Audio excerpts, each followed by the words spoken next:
Andy, would you be so kind as to take a roll out, please? Sure. Yeah, so from members of the committee, Councilor Vogel, Councilor Donahue, Present. Councilor Preston, Present. Councilor Zede, Councilor Lane, he might be coming in remotely. So he's not gonna be able to speak, or yes?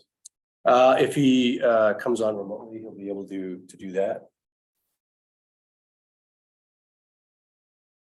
More sense to do this.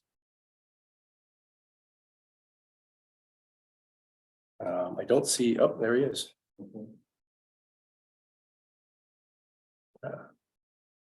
Councilor Lane, are you with us? Or can you hear us? Yeah, I can hear you. I was waiting. Great, thank you.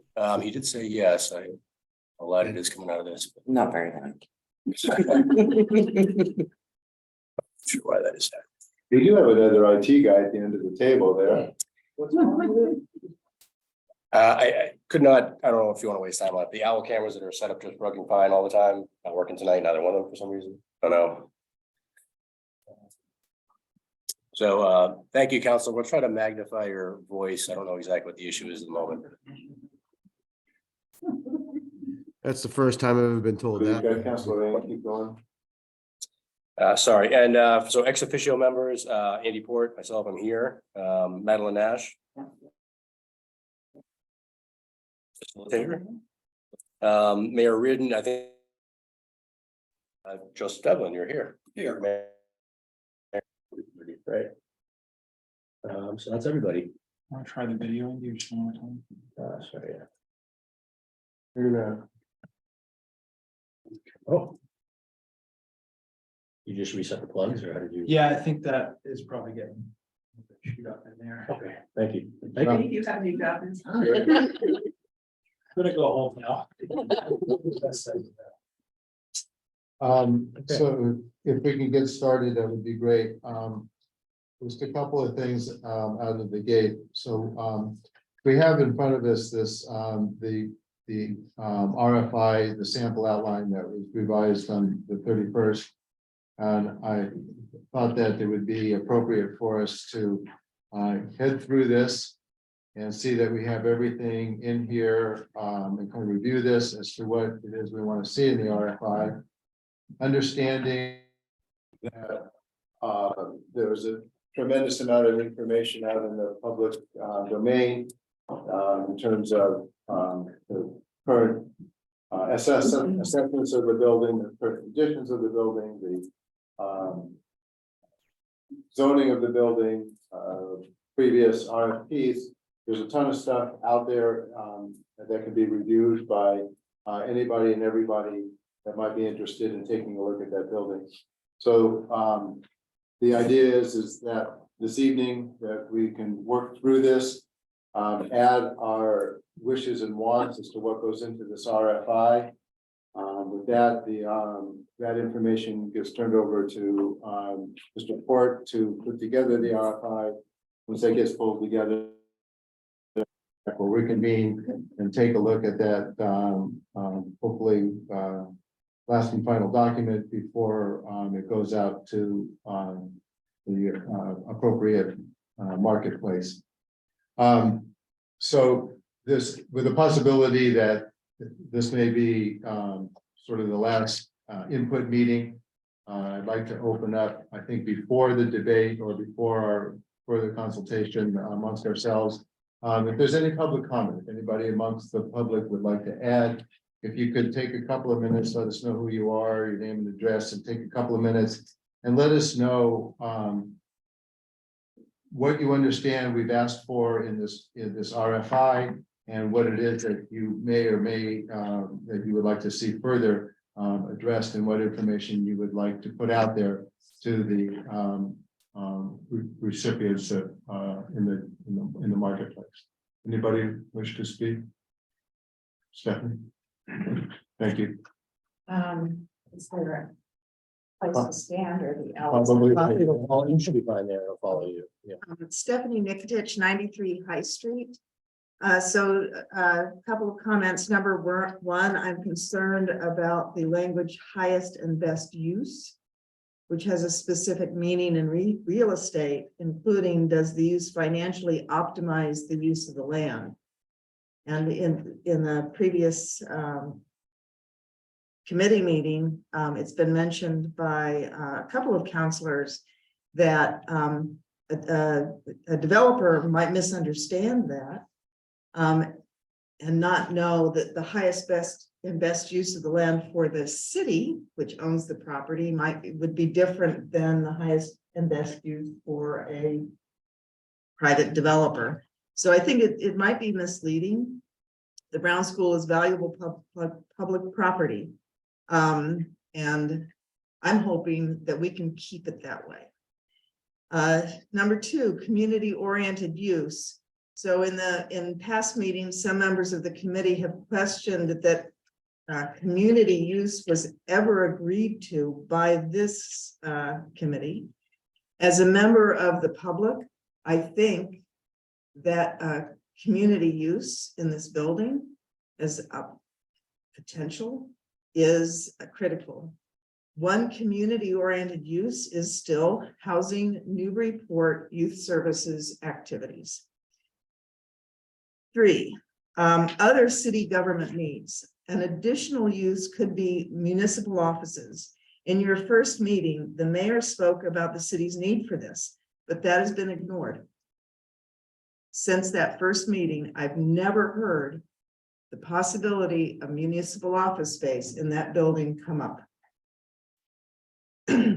There are past plans which could accommodate the city's needs and affordable senior housing, both within the confines of the 2019 overlay zoning. I think this is the highest and best use for the public.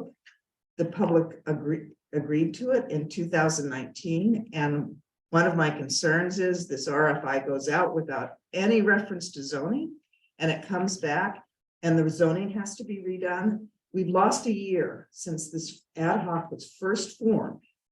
We've lost another year in the disposition or use, adaptive reuse of the Brown School. And I see us losing another 1 to 2 if this isn't well-defined and within the confines of zoning that the city agreed to and the public agreed to just 4 years ago. Thank you. Jane?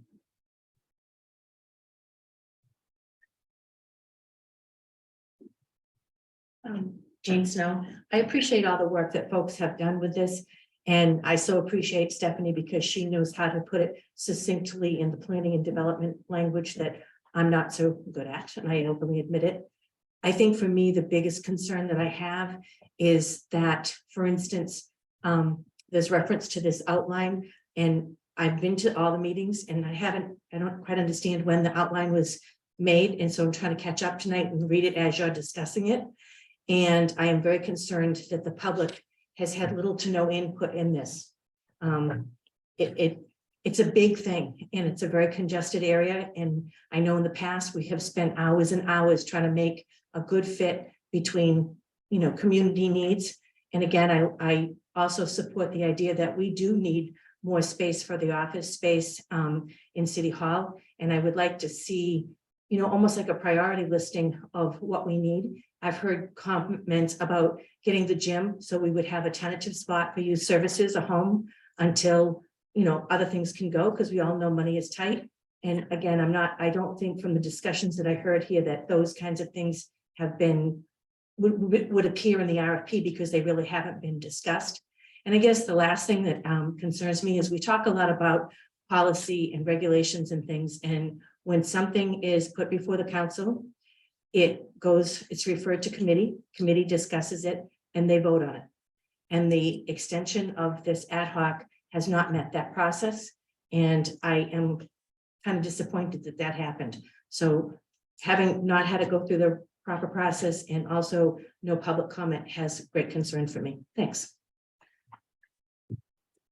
Anybody else? Okay, thank you. Christine, did you want to pick up here, or I had a couple of comments if I? Oh, you have a couple of comments? Yeah, just wanted to Yeah, add a go couple of comments. So, I think that from what I hear from both the public comment and I look at this myself, I see a little bit of what I would call, not necessarily deficiencies, but a deficiency in the redevelopment goals as they are. I thought that we had included in here during our last meeting a little bit more specific language with regard to the gym and so on and so forth. Perhaps I'm mistaken, but I thought that we were going to be a little bit more explicit with some of those ideas. Did I misunderstand, or do I mishear or think differently? Well, again, ultimately speaking, I'll defer to the committee here through the chair and Christina's facilitator. I think we tried to incorporate, Christina and I had looked at the last version of this and tried to work to incorporate everything per the last discussion. So I don't know that anything is missing here from where the committee came from, but again, I'm happy to stand corrected. I don't see, do I have 113 revisions, what do you have? 131, right? 131, Yeah, yeah. Okay, so I thought that we had discussed the idea of being fairly explicit, trying to get some of those words down, in fact, using the word gym.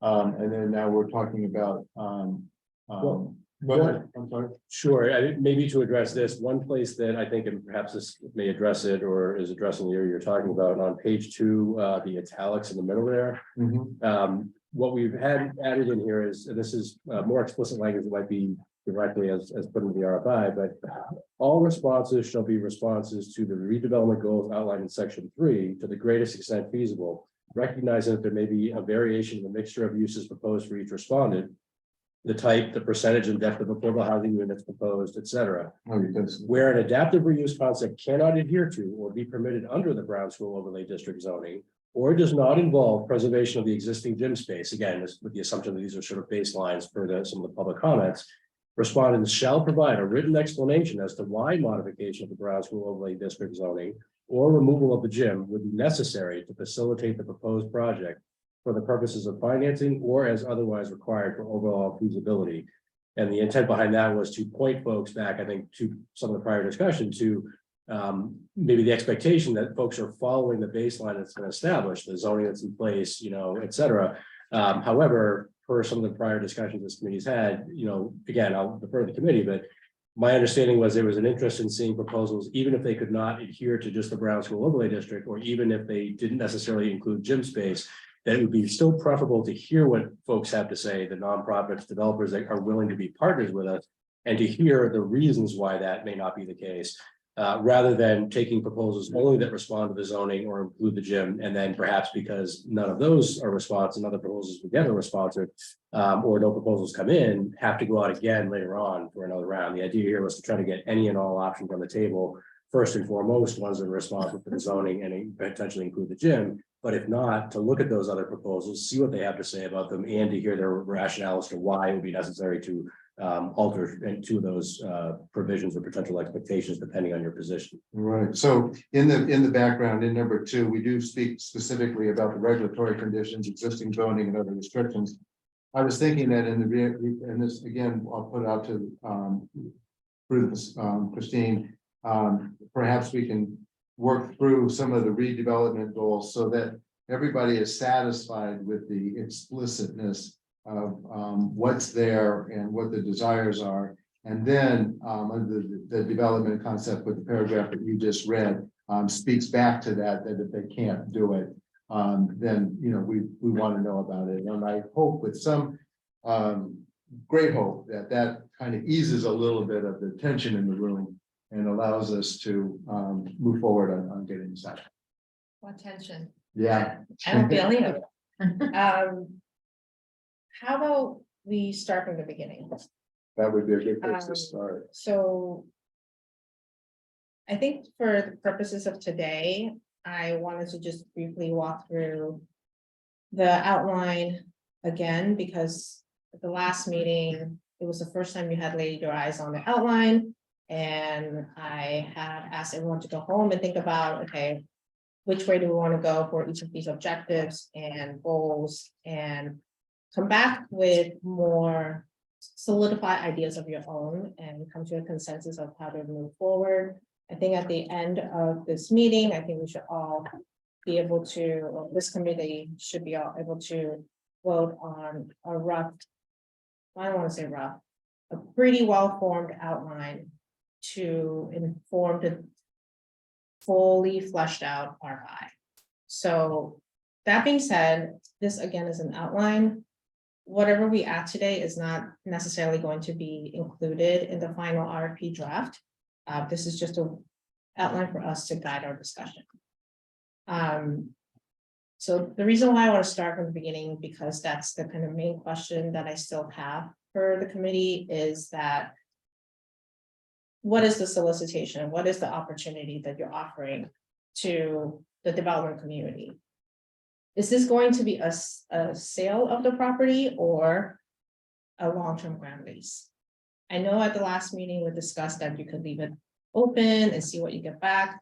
But after I had some time to think about it, I think this really sets you up for more complicated process. If you say, we're open to either a lease or sale, and you get two different types of proposals that have very different set of assumptions and a very different set of financing instruments for each project to work. So I think it will benefit you at this stage to decide whether you want to put this out as a long-term ground lease or sale. If you put out as both a ground lease and a sale in the RFP stage, then you have to manage two different types of responses. First, having a price proposal with the RFP response, and one with a ground lease response without a price proposal, a sealed price proposal, which is a separate bid. Christine, you're talking about the RFI, right? I'm talking about the RFI, yes. I think it's just better to decide now, not to make the RFP process complex. No, she was talking about the RFP. We're talking about the RFP. Right, I Right. heard you say RFP and I got confused. That's, depends on what we I'm talking decide about to do. both, yeah. Okay, Right, so if you open it up to, if you say in the RFI, we're open to both, then you're signaling to the development community that you're open to both. And if you get both a lease and a sale, then you have to manage two types of responses when you do get to the RFP. so you would still have, you can't have concluded from the RFI that we want it to be one or the other. You have to then do the RFPs at the same options.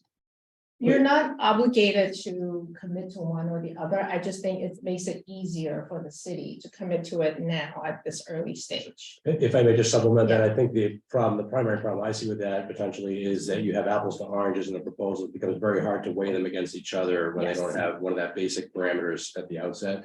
Yes, and so they financially, there are very different types of responses. And it just makes it easier for the city to make an informed decision without comparing apples and oranges. And there was another thing I wanted to mention. I forgot. I mean, I just, I'm concerned that we're not gonna be able to make a decision about that. That is really a city council decision. I'm just speaking off the top of my head. I mean, from my experience with affordable housing development, just as an example, you know, it can be either a ground lease or a fee simple sale. So I don't see one or the other as really, you know, having a huge impact on a proposal for an affordable housing development. So that's just one. I know there's other things being considered, but you know, so I'm concerned that this is going to bog us down, and we're not going to be able to accomplish what I thought we were going to try to accomplish tonight, which was to finalize an outline for the RFI. Yeah, and go ahead. I was just gonna say, wouldn't it be though, if we do come to a decision, or we're able to at least put out either sale or long-term lease. Particularly, I guess I'm gonna show my bias a little bit, but if we were gonna go to the long-term lease option and put that out there, if that was not satisfactory to the you know, to the development world, they can come back and let us know that it's not, or the other way around as well. In my mind, and again, I'm showing my bias. I think the long-term lease is probably the most flexible and probably the easiest to handle. I just remember what I was going to say. One of the points that I wanted to bring up is that if you do offer both paths, and you will very likely get responses that say, we would like to buy the property because that is the most attractive at nominal cost. So even if you offer both, you will probably very likely just get back an offer to buy. A comment and a question. So in 2017, of the 3 responses, all 3 were a purchase and 1 was a purchase and a lease or a lease. For That's my ground floor. recollection. Correct. Yeah. So the Y I recall offered both a ground lease, 99-year ground lease option and a purchase, and the other 2 wanted outright purchase. So my takeaway is that a purchase is more, it's more final. I mean, right, it's not this long-term thing. So just a data point that may be helpful. And I also learned during that process that it does say here ground lease is more complex to finance, but that a lot of banks really view a 99 years almost, it's like 98% the same as a purchase. So it's that like outside chance that in 98 years, we're really going to call the property in and say, we want it back, we're not renewing. So just try and throw that in. My question actually piqued by this is helpful, by the way. I didn't really think a lot about the tax implication, but that's an important question because that's a stream, right? In other words, so I'm curious about what this pilot is. So payment in lieu of taxes, I'm assuming, but what does that mean? And then it says depending on the project, the owner may or may not pay property taxes on a restricted value. That's an interesting pro forma question on the city side. Yeah. Because I think we're all thinking about this. Right now, it doesn't generate any taxes, obviously, because we own it. But could you share more? Yeah, about so that? in preparation of tonight, I thought, why don't I just come up with like a pros and cons list and do this as like priority mapping, a little thing to help you guys think this through. That hopefully it will become clear to you whether you want to open it up to both or choose one. So it's up to the will of this body. So the long-term ground lease and fee simple sale, as Madeline said, they're really not that different in terms of what the city gets to control.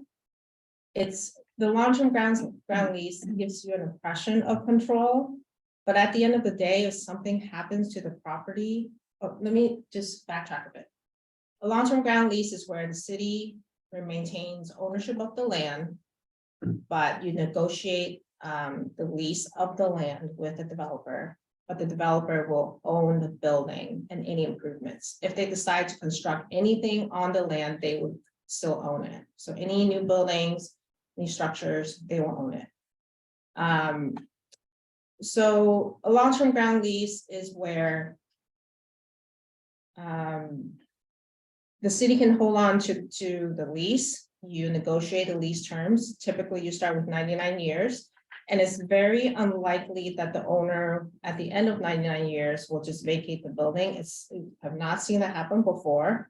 So even though you think that you have control at the end of the lease, or you have to worry about what happens at the end of the lease, you really just either revisit the lease terms, you extend it, you change it with the owner, and at the end of and the control, you feel like you have control, but it's really when, in the case of foreclosure, if there is no debt or soft debt on the property, the city will have a very small role in the foreclosure process.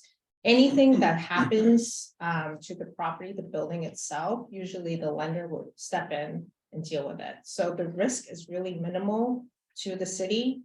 The only benefit that I can see, which is still, again, very unlikely, is that if at the end of the lease term, there is a level of appreciation on the building that has occurred over time. The building has appreciated in value over 99 years. If at the end of the lease, the owner would like to buy it, or the city would like to take it back, the value of the building plus the appreciation might be appealing to the city, but that is also very unlikely. So the idea of controlling the property in some way it's really not that much, even though you could still continue with the long-term ground lease to have that level of control. If you move forward with a long-term ground lease, the developer still pays taxes, they still pay insurance, they can pay lease, whether monthly or annually, it's usually an annual structure. And so, as Counselor, you said, the cons is that when the developer goes to the bank to finance the project, they see that they don't have full interest in the property, so it becomes a little more risky to lend. So it becomes a little bit more complex to finance. It's not impossible. There are many municipalities that do have long-term ground leases with developers. I'm actually working on one right now with Irving out in Western Mass. They decided to go with a ground lease just because they feel like, I just want a little bit of control of the land in case the development doesn't get built the way that it was permitted. But really, like I said, again, the lender will step in and make sure the project is completed. One of the other cons is that you need to determine what the terms will be before you issue the RFP. So again, that's more administrative effort on the city. And so there's this last point about the cons is that, just like I said earlier, they're really very similar, but the level of control is very low for the city. Any questions on that for now? On the lease, before I jump over to the sale. Okay, so for the sale.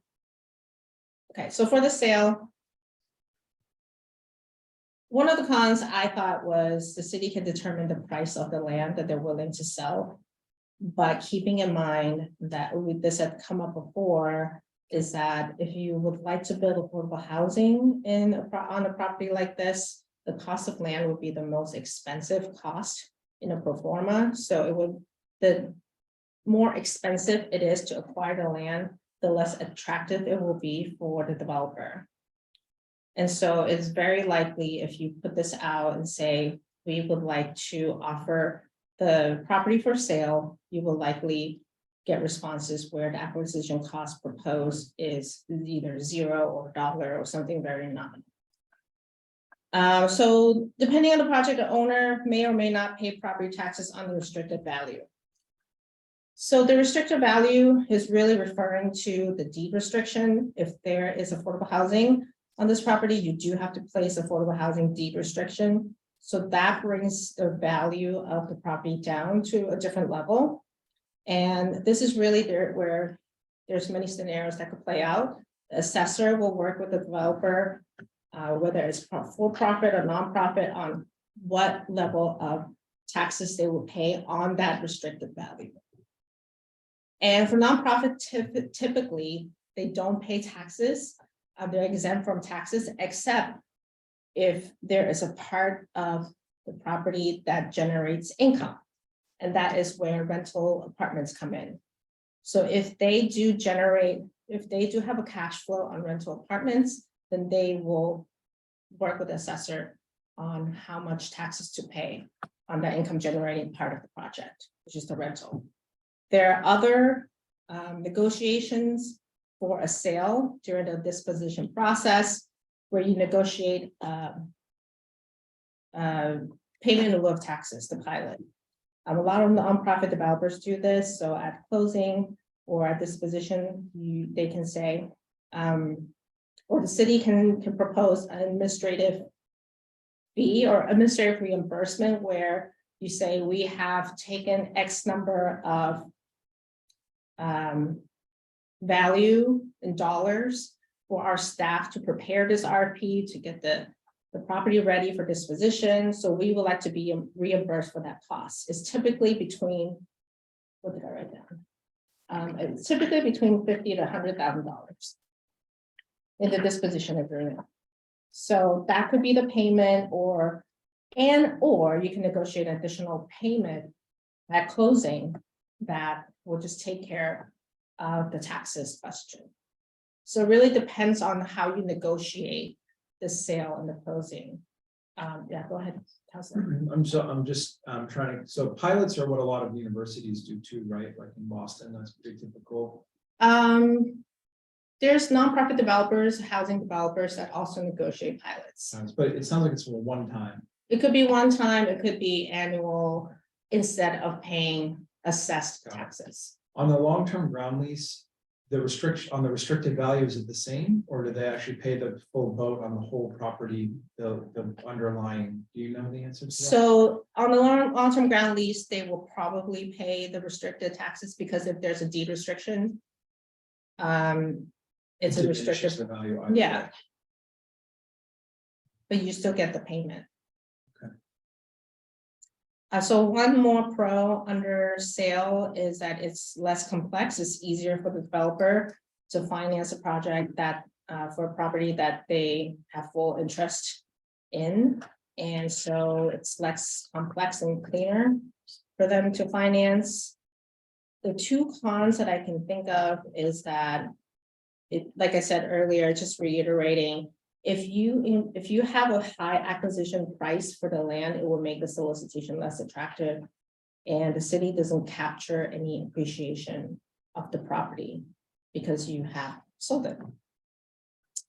So those are kind of the pros and cons for both. And I put together this little quick priority mapping or just mapping for you to think through. So the y-axis, the up and down, is higher up is more attractive to the developer, lower is less attractive to the developer. On the x-axis, on the left, city, less revenue, effort, control, or risk. And on the right is the opposite, the city takes on more revenue, effort, control, or risk. So I would say they're mostly in the middle. It's really about the level of effort that the city is willing to go through. The revenue for both, you can negotiate that with the developer, whether it's a lease or sale. But really they're very, very similar, but what you put out there may be more or less attractive to the developer, which in turn will impact how many proposals you get back. So just kind of a little exercise for you to go through. If you don't feel comfortable moving forward with this decision, I'll defer that to the chair on the next steps. But even if you would like to open up to both, I would encourage you to make that decision to open up to both, so you have a forward momentum even after tonight. Now pause there. Feedback? Ultimately, this has to go to the council anyways, right? We can debate this and create the RFI that we wanted to create. We're coming in with a We as an- recommendation. Yeah, but no matter what, this has to go back to the council. So, I think to Madeline's point, you know, we're gonna have to get there and have that hard conversation no matter what. So I think what the chair suggests, you know, they're you know, you can go either way with it. But I think what I heard was the chair was suggesting that we define the locus of the property as the property including the gym, so the school and the gym. But then in section 4, you know, they the developer, then whoever the respondents can give us the opportunity to exclude the gym. I think we all understand that the gym is a very hot button topic, so I would actually suggest the opposite and say that we define the locus of the gym, or sorry, as the property as the school without the gym, but allowing for the opportunity for the respondents to come back and forth with inclusion of the gym. And my rationale in that is mostly driven by the fact that the responses that we got from the RFP previously did not include the gym. I don't think there's as much desire for the gym. You know, and I'll be very frank, I came into this thinking very much, you know, I'd love to have a community space for the gym, but I want to get as much affordable housing as we can, and that would include the gym. But now that I've sort of had some time to think about it, I think, you know, thinking about this big giant open space of a gym and trying to turn that into apartments seems very expensive and difficult. So I think more developers, whether they're affordable or not affordable, are going to be leaning toward being inclusive of the gym. So I think we may be able to refine this and frankly, let go of a little bit of a hot button topic by having the locus of the gym, of the property be the school without the gym, but allowing for the opportunity for inclusion of the gym in the out of the box thinking, I like to call So if I may just, thank you for that. Back to the, do you have an opinion on the it. sale? Similar, oh, Lisa, I personally, and I don't have any expertise here whatsoever. But it does seem very much to me that getting financing for a long-term ground lease seems more difficult. It seems to me the more popular piece, again, would be probably the fee simple sale. But again, we could leave for the inclusion of the long-term ground lease in the out-of-box thinking. Thank you. Anybody else have input or what? I was hoping particularly on the sale or the lease piece, and then we can move on. Yeah. Hi, Joe. Nice to see you. Here, how are you? I'm always great. How are you? If anybody else wants to speak ahead of me, there's a council here, and, but We're all, aside from voting, we're equal. so a couple of thoughts on the idea of the ground lease versus the sale. First of all, if you decide this now, it's gonna be harder for the city council to debate it, because if you decide it's one or the other, it'd be hard, there won't be an option for the other one. It'll be a debate no matter what. Well, I know, but if you actually, that's what I was getting at, is that it'd be better to include both options so that you can have a clear debate, that you know what the two sides are rather than deciding it now. Just if I were on the council, that's what I would want to have happen if I wasn't on the ad hoc as well. The second thought I had when Councilor Zede was speaking was, I am a lawyer. I have done some deals that involve ground leases. I mean, if you take it out of here, then you're taking away something that a creative respondent might, throw in, because they're like, oh, we can't, this is just for a purchase. So, but someone might say, well, my thing is developing these properties, but only with a ground lease because it reduces my amount of insurance. I mean, you and I don't know all the details. I'm sorry, we've known that before. We don't know all the details about what a developer might know and what, developments they might be having in their industry that'll enable them to do. There's always interesting things coming up and new ways of doing things. So I think if you take away the options, I think not only are you going to make your debate harder, you're going to make, you might take away some options of people who want to put forth that offer. Yeah, very valid. Yeah. Can I just respond to that? So I hear what you're saying. Only if you agree. We never really. Joe and I have once. Once, that one time. So I hear you, and I don't think by us, saying it's a sale or a lease, and frankly, I'm still open to the lease. I'm just, thinking out loud, trying to create discussion. But to me, I feel like the debate's gonna happen no matter what. But what I think as an overall for this whole RFI, as the ad hoc committee bringing this to the full council, my hope is that we can create some bookends to this, that it signals that at least 5 of us are thinking this way. And Great. hopefully that, what's that? 3 of the 5. Well, yeah, at least 3 3 of of the the 5. 5. I agree, but my concept is that we have spent this time, we have hashed this out, we have come and we are setting a direction. It may or may not change an 11-person body, right?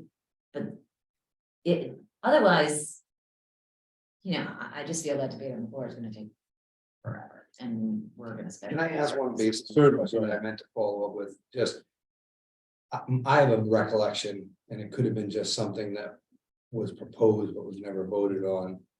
Whose custody and control is this property under right now? The council. Through the council. It is, so it never got transferred to the mayor. But there was a proposal, I Not don't that I know. recall. I'm pretty sure, It Jim. was in the school committee and then it went into purgatory for a long time and then we took possession. I thought Jared, I just couldn't find it today. Councilor Z, did you have a? Well, I just want to ask, so one thing that was interesting is, so you do a ground lease, they own the building and the improvements. So if you want to get the land back at the end of the term, do you have to buy out the improvements they've made? Is that what that means? Maybe it's for Andy or for, Buy out the land that you already own? no, buy out the improvements, because if they say, well, we own the building, so how do you? I would say that that's the practical situation you run into, and we could debate, the numbers and details of that, but I think that's the practical, situation you may run into in 99 years, who knows, Typically in the, Well, I guess I'll just say, I'm still on the mind that I want to be at least somewhat consistent that we should make more decisions than fewer in this, to try and actually make it useful. So I mean, where I left in 2017 was that a sale made more sense and there was more traffic to the market and it was easier for everybody to have a clean break. A lot of the pros you're mentioning here are a little amorphous for me, like, capture the appreciation. That's like in 99 years, we're gonna say, hey, your lease is up, we're gonna triple it, but that's 99 years, it's a generation plus. If we're really envisioning housing, right, we're not gonna, it's unlikely you'd ask people to Kick leave their everyone out, home, yeah. right? So these are not, so my sense would be that sale makes more sense. However, Council Preston opened the can of worms. I'm not going to keep going, but the locus is really important to me. What is for sale? So, I'm okay. First of all, I don't want any joint ventures. I don't want to own with somebody, meaning I don't want to have a joint venture on, say, community space. We own the community space, you own the rest. It's clean, as we mentioned in the 2017 proposal, one of them proposed to remove the thing that physically connects the two pieces of the building. That's the separation they wanted. They didn't even want to have a shared wall. And I see overall benefit in that. If not necessarily removing that piece, but just not having a joint venture, meaning we own half and you own half, and now we're trying to argue about 50-50 whose head is where in terms of things. So I would personally gravitate towards a sale, but I do want to say that unfortunately, these are all interconnected. What is for sale, at what price, right? And to what end? But I'm also using my experience from Water Street. I can't remember the number now, Andy. 115. 115 water, the wastewater treatment plant where we did a ground lease for 60 years. And then he already came back and wanted to buy it 5 years later because he's out with the loans and all that stuff. But that's a different story because we think maybe we'll need that for the wastewater treatment plant at some point. This, I think, is like we're going to do something for people to live in or something like that. That it's and 99 years is 60 years seems long. 99 is 60, sure. So again, so if you're asking very simply, I would say let's do a sale, but I do want to reserve to be fair, like what's for sale, is a big question. I think we're gonna And get, at what price? I think we're gonna get there. Anybody else want to add comments? I'll let it come. Yeah, Yeah, I'm a little quiet. So I listen to it all makes sense, and I think I would be in favor of a sale over making it more complicated. But to the Ward One's point, what is for sale? And I'm of the mind that we should just include the whole building. And that's just my position on it. I don't think we're gonna get affordable housing in that building. If we don't include the ground floor, so that's my realistic thinking on it. And I also do want to make the point that needs for accessible units on ground floors is something that is one of the biggest needs in the community, people with disabilities and housing. So that being said, I see a lot of use for the ground floor being available for development. So it would really serve a very underserved demographic. Just end with that. Councilor Lane.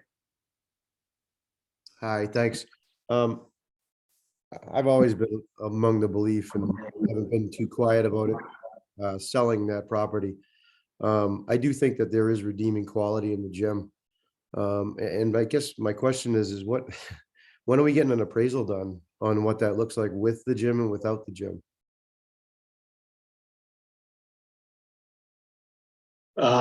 I'm not sure who that question is directed to. I think I had commented on this in Any, some way. feel free, anybody can jump in if they have the answer.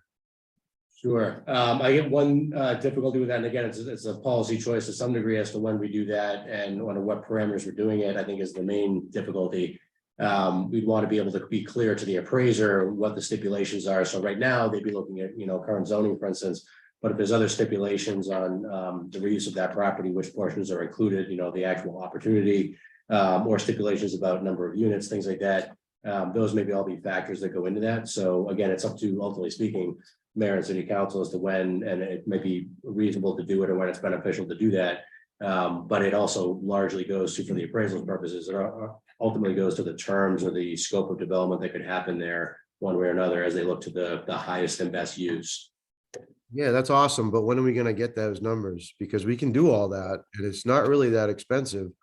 I'd like to see what the current 2023 appraisal is with the gym and without the gym, and what they think we can get for it on the open market.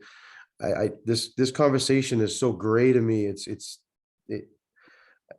You're talking about what ifs and how much. We don't have like real numbers. When I deal in real estate transactions, I go in, my first step is I find out how much the property is worth on the market.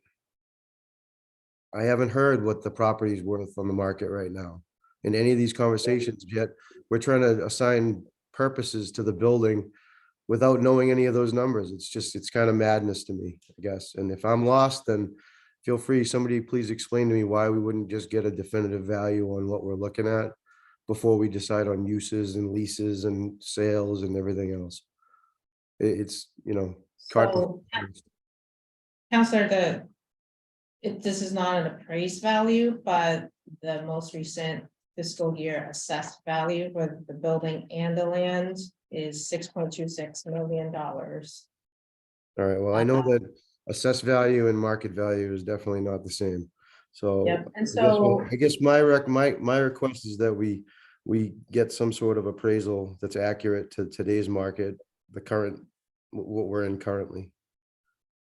So I think what Andy was trying to say earlier is that if you are going to move forward with an appraisal, then you have to, and I might be repeating things that you already know, that you will be comparing uses, potential uses on the site with similar uses. So if it's going to be appraised for housing and with the intention that you would like to sell the property at that appraised value, then it is very unlikely you will get subsidized affordable units, because that would just break the pro forma to start. Can you say that one more time? I'm sorry, I missed it. I didn't. Oh, sorry, I was talking to the Al. No, it's okay. So in order to run an appraisal, you have to have comps, have comparable uses. Yeah. So if the intent for the building and the property is to add housing, then you have to compare with housing of a similar scale, size, units. And then it could even be beyond your Newburyport. They could be comparing at other communities with similar types of buildings, and it will very unlikely come back with a number where you would use that number to put out an RP for sale as the acquisition cost, and have developers respond to that while including affordable housing units, subsidized housing units. They will probably, although still very unlikely, propose only market rate units, because that's the only way to offset the high cost of acquiring the property at market value. So just to follow For up. housing. Yep. So say we get a value and we have a certain number of, we execute a sale. Can we then use that money to do affordable housing in another part of the city that might be a more appropriate site and an easier site, or even a site that we own already? So can we use that money, say in this sale? So my thought is sell the Brown School, keep the gym, use the money to build affordable housing and or NYS, or something that we're trying to fit into this budget and trying to help everybody in the city and solve a few problems all at once. Can we do that with that money if we sold the Brown School? You can do whatever you want, but I think the goal of this property in particular that I've heard from the committee discussion so far is that affordable housing production on this site is important to you. So if you are to use the proceeds of the sale of this property and perhaps you only get market rate units in the end on this property, you would have to create another disposition process for another piece of property. Actually even identify a piece of land that the city owns, declare surplus, do an RP or whatever disposition process that is preferable to the city. So you will have to go through this again to create affordable units that what I've heard so far is badly needed in Newburyport now. So it is really up to the committee to decide whether you want the affordable units now on this site or you want to hold off to build it somewhere else at a later time to be determined. I'm gonna interject. If we want to get anywhere before midnight, if we want to eventually get down to our redevelopment goals, and I think at that point in time, we'll also be talking about, the gym or not the gym. And then one other thing I just want to add in terms of the lease or the sale, however we word it out, that the, section 4 under B, under the italicized that we have there, we're going to be able to, we can include those words, lease or sale, whatever it is that the respondent can't live up to.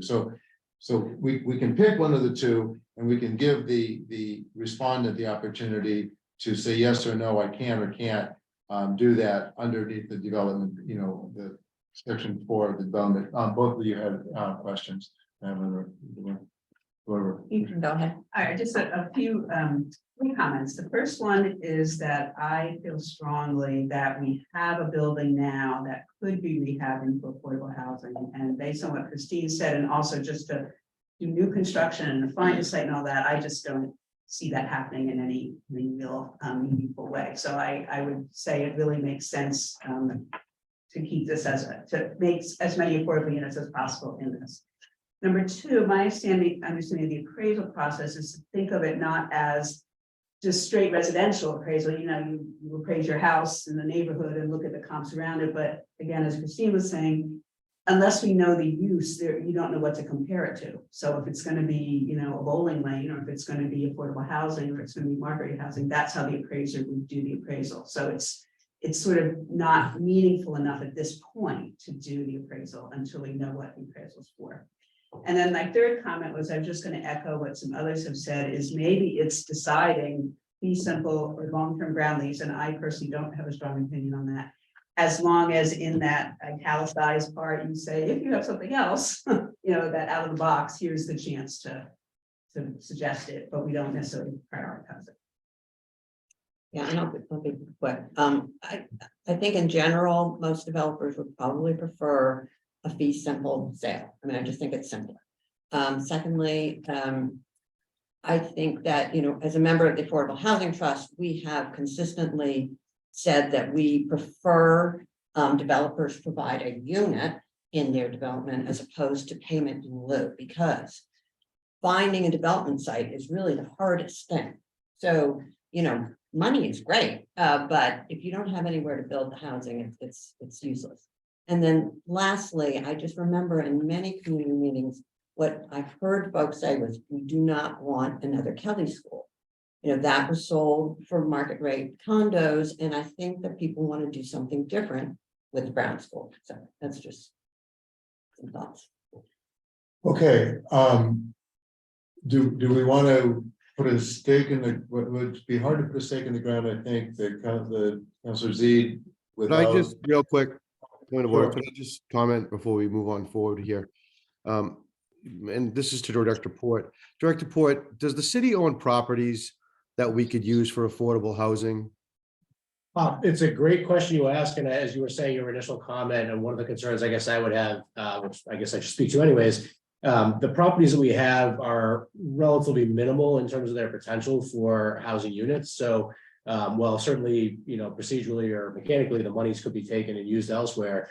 Whether that's buying down units, working with a private developer, or some other mechanism, it doesn't look like we have much city land that could make as many units, let's say, as the Brown School property could, and it would be probably more difficult in those scenarios. And without going through each of those properties here, that's kind of the quick synopsis. We're really talking about, one or two sort of single family home lots, not something of this order of magnitude, so to speak. So while the dollars might come in, it would then be hard for various sort of reasons, including limited land and the cost of mobilization and things like that that others have referenced to actually use that on city land anyway. Okay, thanks. Sure. Without, with the caveat that it appears as though we're going to need to redefine or at least carve out, if you will, some other aspects under the redevelopment goals, section 3. Do we want to put a stake in the ground? Does this body want to put a stake in the ground? Go ahead, Counselor. Well, yeah, I guess it's more of a, just an order. So when I see 1A, what is the opportunity? This is what I wrote in my notes here. I said, the city should indicate that the schoolhouse is being considered for sale surplus. If a respondent prefers a lease, they may make that case. I'm now thinking of just striking that, and then I said the playground protected under Article 97, and then the gym and 5 or so parking spaces in front of it is not part of this RFI. So I just said what I know is a controversial part. Council Preston sort of led me down into that as well, but defining the opportunity, I mean, that to me is a central question, because honestly, if you said, well, we have to include the gym, then actually, honestly, I obviously don't like it in general, but I would say then I'd be more like, okay, let's lease it if that's really going to be what it's going to be. So I just don't know how am I supposed to, I don't want to wait until 3B or whatever to say the goals of redevelopment. So to Madeline's point about the council and their involvement, one of the votes we have to take is a surplus vote. What is surplus, which is essentially 8 out of 11 agreeing that something has no more value to the city forever. I don't think there's ever going to be 8 for that on the gym. But my point is, I want to put that in now. I don't want to have respondents come back on the gym. So here's my order. The upper 2 floors, I'm 100% fine with a sale. The first floor, I'm 50-50. Some people, the municipal offices that were mentioned has been brought up. I think it's an interesting idea. We just heard about the schools being overtopped, whatever administration, and the gym, I'm 0% on selling. So is now the time for me to say that? I just don't see how we can get past what is the opportunity. That's the question. And the playground is beyond my thing anyways. That's Article 97. That's out of our hands. So I will propose that the council has a separate deliberation on the floor about what exactly are you offering. I think right now we are talking in general terms of how we want to present this opportunity. Right now, I'm saying that you should at least find a direction of whether you want to offer it for lease, sale, or both. What concepts you would like to get concepts back from the market and understand the feasibility. I think that whether you put out the property in the RFI, including the gym or not, and again, this is an RFI, you're not using this RFI to dispose of any property.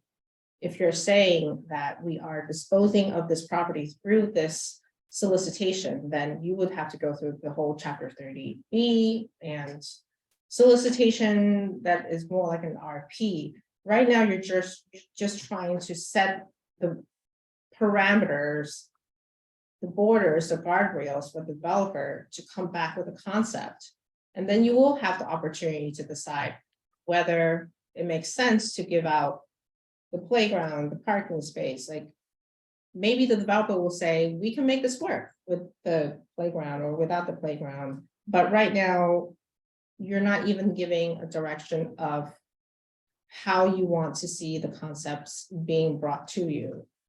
I think that, again, this very technical question of which part of the property do you want to dispose of? You can have that debate when you're closer or feel more ready for the RP.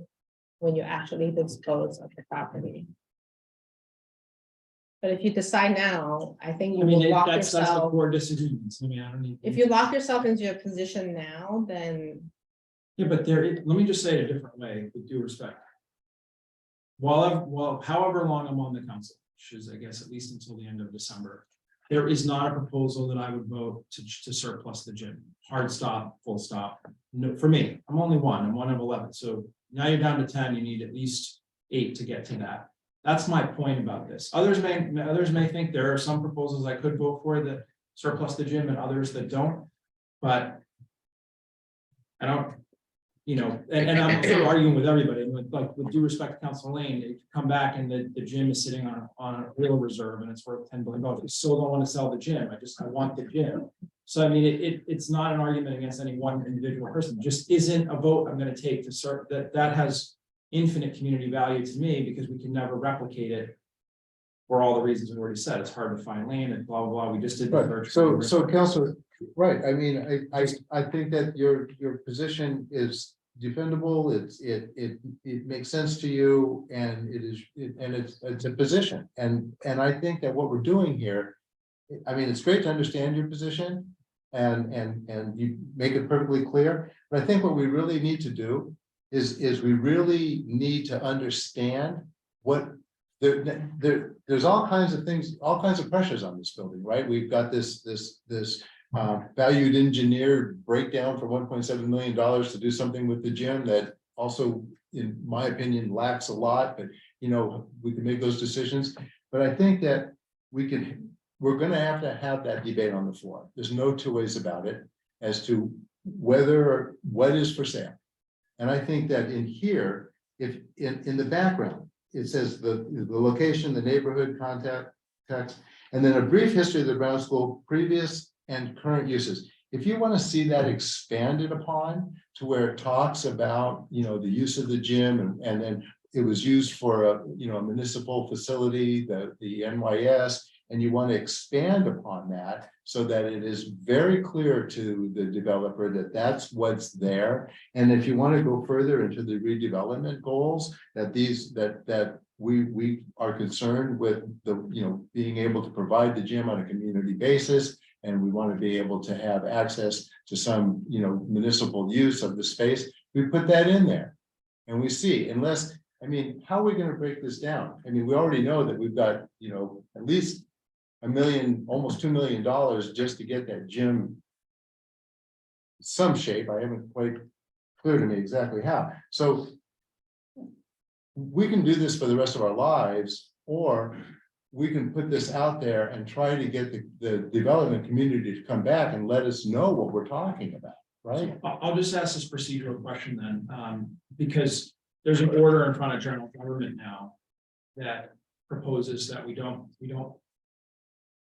to the Office of Planning and Development, I think, after this stop, if I understood the way the language is written.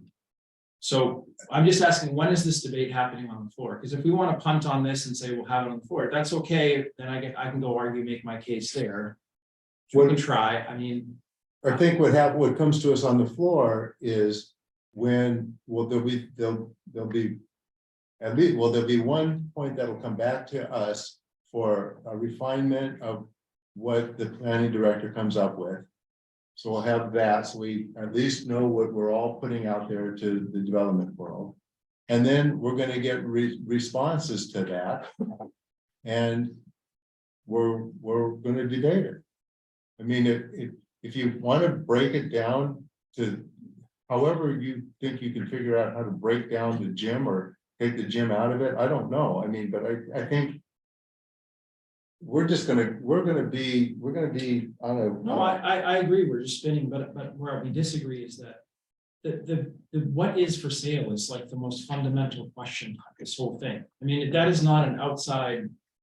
I don't think I'm on the fringes. That's a core question. What's the city willing to surplus? And Madeline thinks the council needs to adjudicate that question. I tend to agree. I'm just asking when. I mean, I thought that ad hoc was like going to help, come out with an adjudication of 5 or 3 at the bare minimum. But then we should just say, look, we put together the broad strokes of an RFI. let's kick it out to the council and see what everybody thinks, because I do, I wanna like have a vote or have a discussion about it and see that I mean, yes, my position is clear. Maybe others need to, I don't know. I don't know what to do. I'm lost about how to do this. I'm so sorry that you Yeah. feel lost. I can't answer that question for you about which part of the property that you should offer as an opportunity. I don't think anyone can answer that question for you tonight. I think it's up to you as a body to decide whether you want to move forward with any kind of solicitation, but not a full solicitation where it binds you to chapter 30B. And just to go back to what we had said in the beginning, that this RFI is putting this out there in a spirit of collaboration with the development community. We don't really know what could work on this property, given all the restriction, all the different ordinances and different levels of interest, different interests of different constituencies. But you're putting this out to say, hey, we want to work with you on the best concept for this property. And if you can't even decide to do that, then you are missing an opportunity to make this a great project. And we've been at this for more than an hour. If the committee would like to continue to debate which part of the property you would like to offer through an RFI, then I think that is up to you.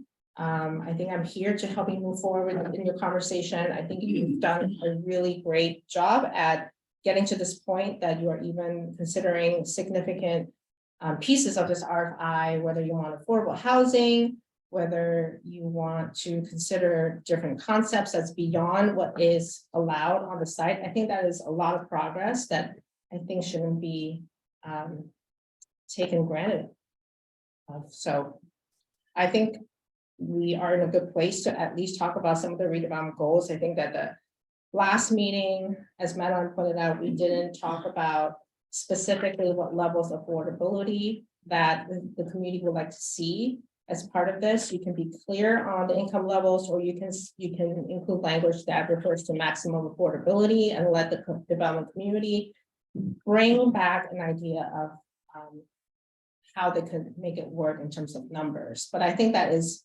probably the direction that this committee should move forward with, to either have a more solidified ask in terms of affordability, or you would like to maximize the affordability on the property.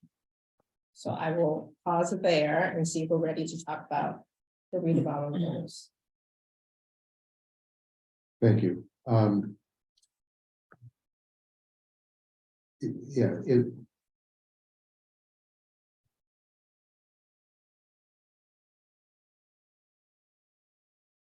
when we first began to talk about this, right? And the concept all along has been, the reuse of the Brown School.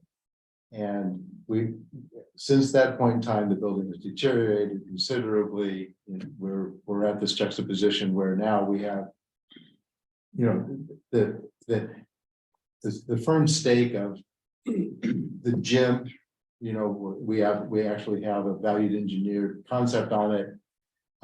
That's relatively new in this conversation, right? That we've gotten to that far along. I think that what we really need, what we agreed upon at the beginning was these redevelopment goals. So if you want to add to these redevelopment goals and make these redevelopment goals even more specific to, we want to save the gym, then let's put that in there. I said this last time, we're without understanding what the market will bear, right? Without understanding what the market will do for us, the development market, we're just wishing and hoping and praying. And I'm saying if we can put out a complete document that is clear to what it is that we want, and if you want to put it here specifically that you want to save this gym and you want to make it a public space, considering the fact that we have to rezone, et cetera, then let's put it in there. I don't know what else to say. Or the voting members of this group, the 5 of us, say something different. But I'm trying to be accommodating as much as I possibly can. And I don't know what else to say. And I'll pause there.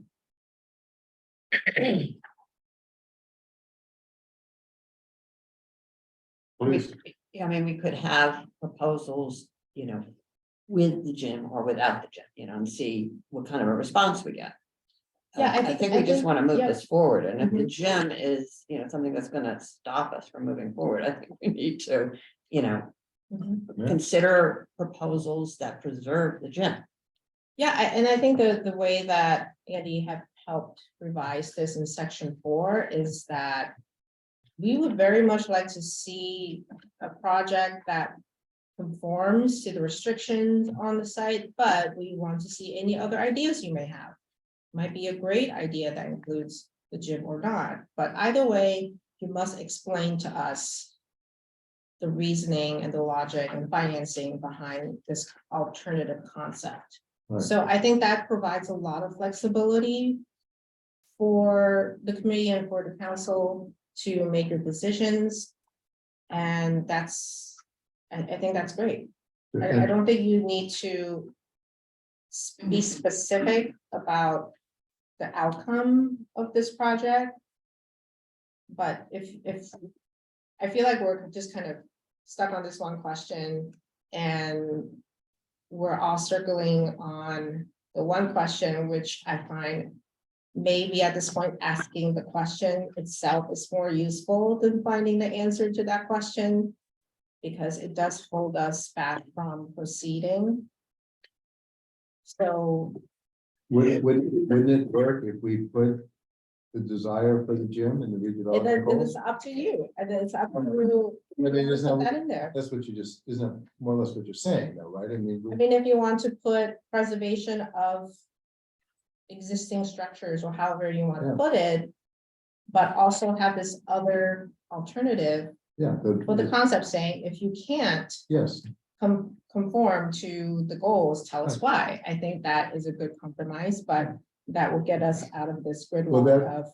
will that satisfy you? I mean, how else are we going to know? How else are we gonna know?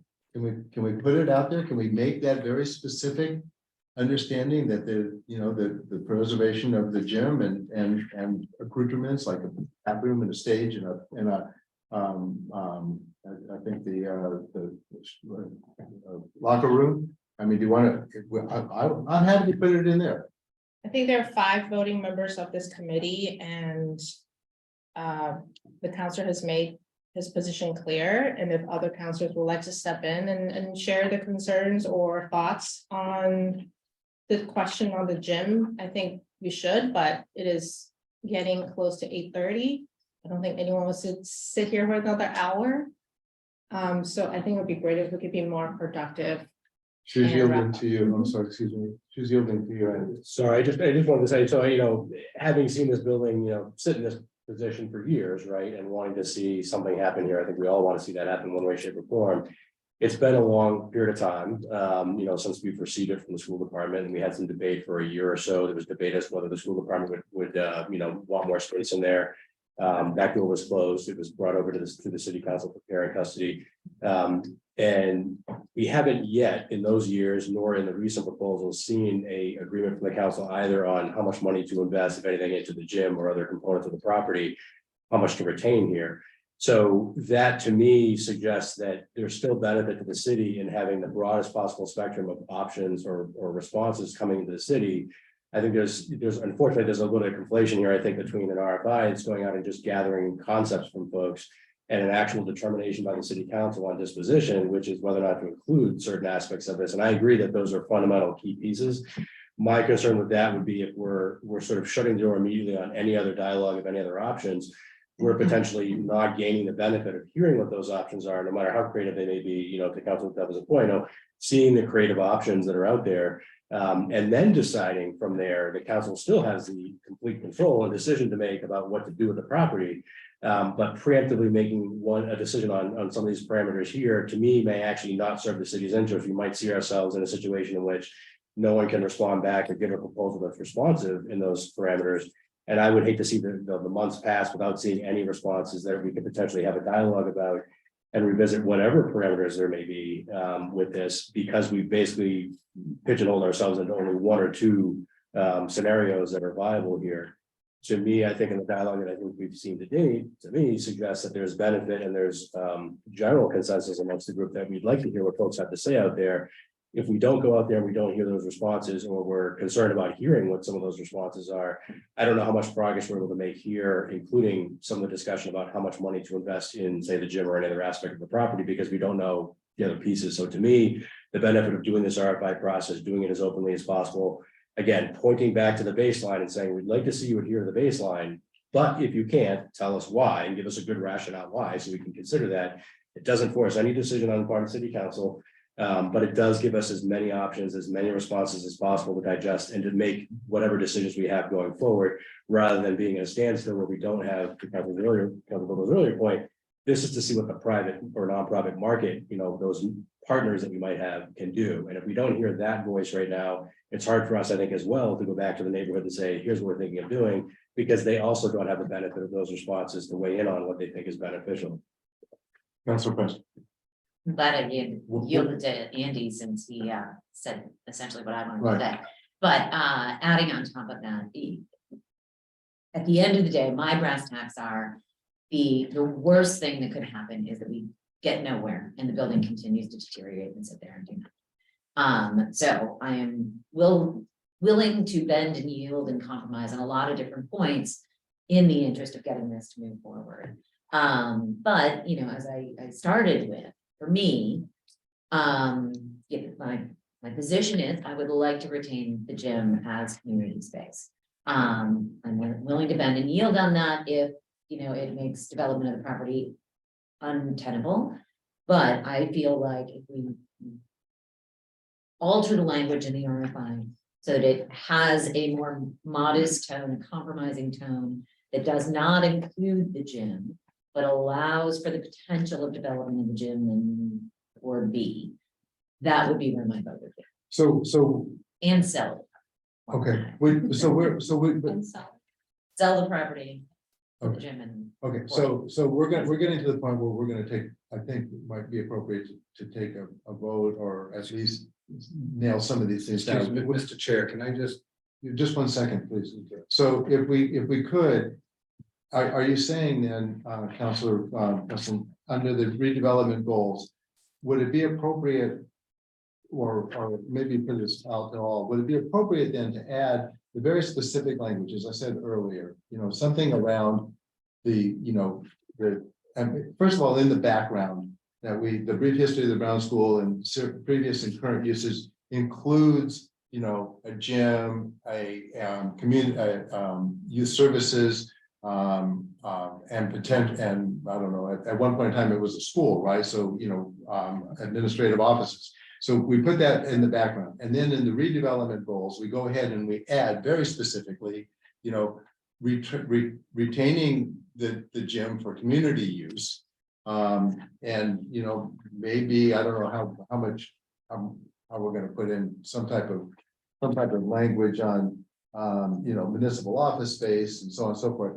And to the public comment about the highest and best use leading to a misunderstanding. I think that also is a vague statement. I think that highest and best use of the grounds and existing structures, as it was put in here, was simply to create conversation.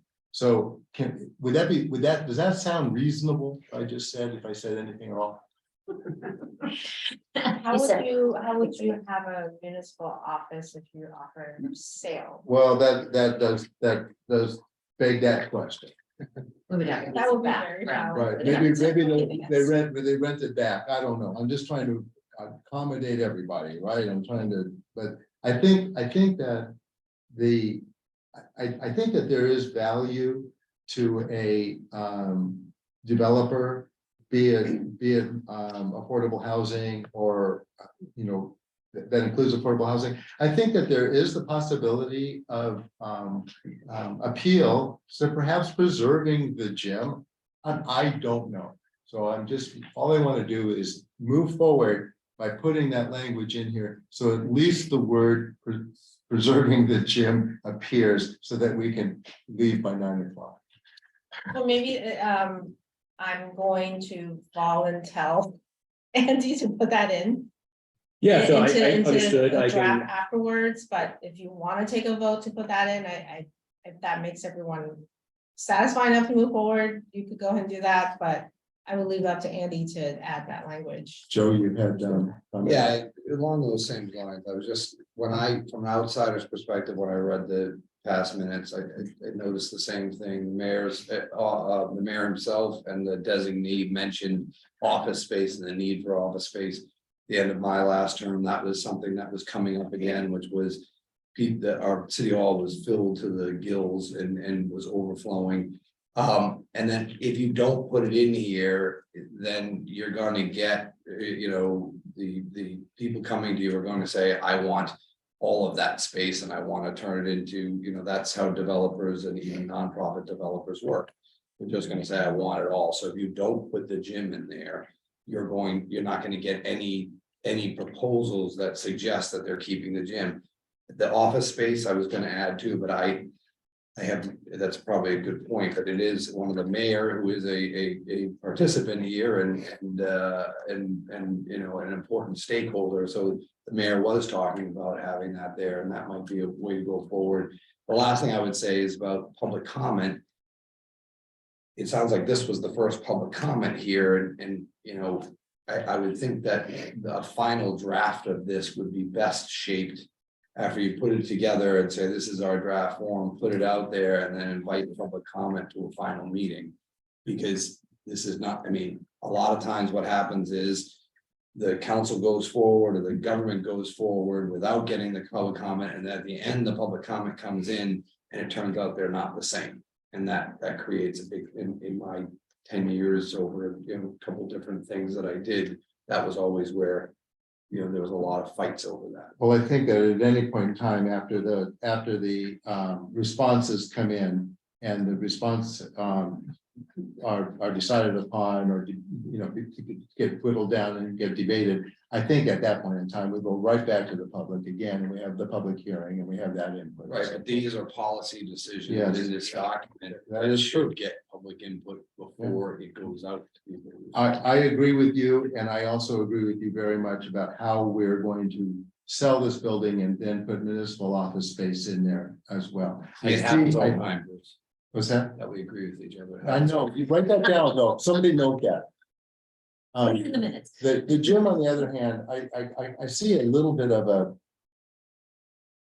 This public offering of this space by this developer, maybe that becomes a negotiating point, I don't know. I'm a little bit, I have less, I have more hope for that than I do about, municipal space or whatever. Where do we want to go? Where did you want to get us to this evening? I think we should definitely talk about affordable housing, desires of affordability levels and the proposals that you would like to see. But before I get into that, I just want to remind everyone that when this committee decided on proceeding with an RFI, the intention and the motivation is that you don't know the feasibility of different concepts. It could be a range, it could be housing or no housing. But at that very first or maybe second meeting, we talked about how this first ask has to be as easy, a simple lift for the developer to want to attract or incentivize them to respond twice to this process. If you're adding all the cherries and all the toppings onto your sundae, hoping that you can get everything on your sundae, it kind of starts to add it a little more, make it a little bit more difficult for the developer to satisfy all the wants and the desires of the community. Keeping in mind, this will ultimately be a competitive process. So of course, the developer will try and satisfy as many wants and desires that the community wants. And there's going to be some trade-offs, maybe they provide fewer units, maybe to make those numbers work, they have to take away something that we had discussed was an important piece of this concept. So just keeping in mind, the more you add, the more difficult it makes the solicitation and you might result, this might result in getting fewer responses back. And not only that, maybe they will respond once and decide this is not worth my time. I'm not going to respond to the RFP. This is too difficult to work with. So just reminding everyone of that. And if we could maybe spend 10 minutes talking about affordability, I think that would get us in a good place, at least for Andy to have some kind of guidance on what language to put in terms of housing affordability. So before we do that, well, I think. Do we want to take a vote on sale or lease? Is that appropriate? Would make me feel like we got something done. Yeah, me too. All righty, how about a motion? Motion to take a vote on sale or lease of Okay, Brown School. can you make it a little bit more specific? Which one do you want? Oh, motion to take a vote on a fee simple sale of the former Brown School. Second. What do we call it? We have a first and a second, so all those in favor of, Can I just speak on? yes, I'm sorry, debate, you're right. I just, this isn't how the city council works. We don't, there's no such motion as motion to vote on fee simple, with due respect. There is a motion to amend a document to say, which is what I was trying to get at with this sale, and the locus, you know, so you take a document and you say, okay, motion to amend, which is what I wanted to do in number 1A and say the former Brown School, comma, and then start writing language.